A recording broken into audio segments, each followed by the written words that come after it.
Cardinal Donald Wuerl of Washington, D.C. releases a plan aiming to implement Amoris Laetitia within his archdiocese. The papal document on marriage and family has been controversial since it was released 2 years ago. Some have interpreted parts of it as opening a door for divorced and remarried Catholics to receive communion. We're joined by Dr. Matthew Bunson, an EWTN senior contributor. Matthew, why is this pastoral plan by Cardinal Wuerl so significant? Has any other cardinals issued a similar document of their own? Yeah, we've had a couple of significant guidelines issued, for example, by Archbishop Charles Chaput of Philadelphia.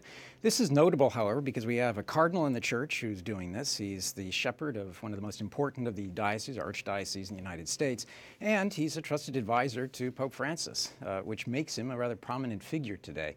And I think this is a document, too, that may very well serve as a kind of template for a lot of bishops around the United States as they grapple themselves with the question of how to implement Amoris Laetitia.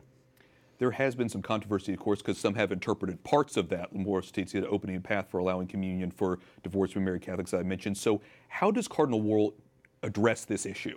Yeah, well, the Cardinal has lamented for a while the fact that there has been so much focus on just one particular aspect of Amoris Laetitia, in this case, Chapter 8, that some, as you note, interpret as a possibility of opening the door for communion for divorced and remarried Catholics.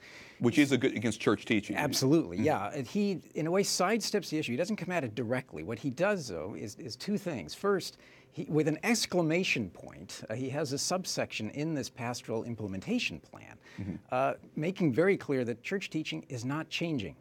Okay. And then he stresses again the importance of objective moral truth and forming your conscience according to that. But then he also uses the important term, certainly in this pontificate, of accompaniment. That we have to, especially as pastors, accompany those in very difficult situations. And again, he looks at the totality of marriage.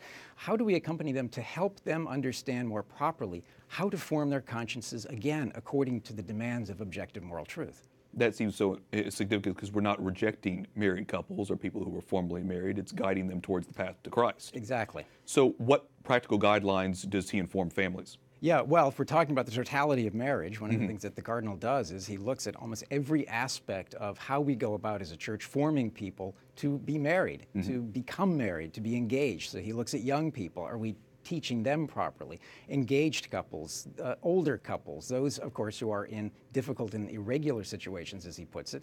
But he adds that caveat that all of us in our relationship with God are in some kind of an irregular relationships ourselves because of sin.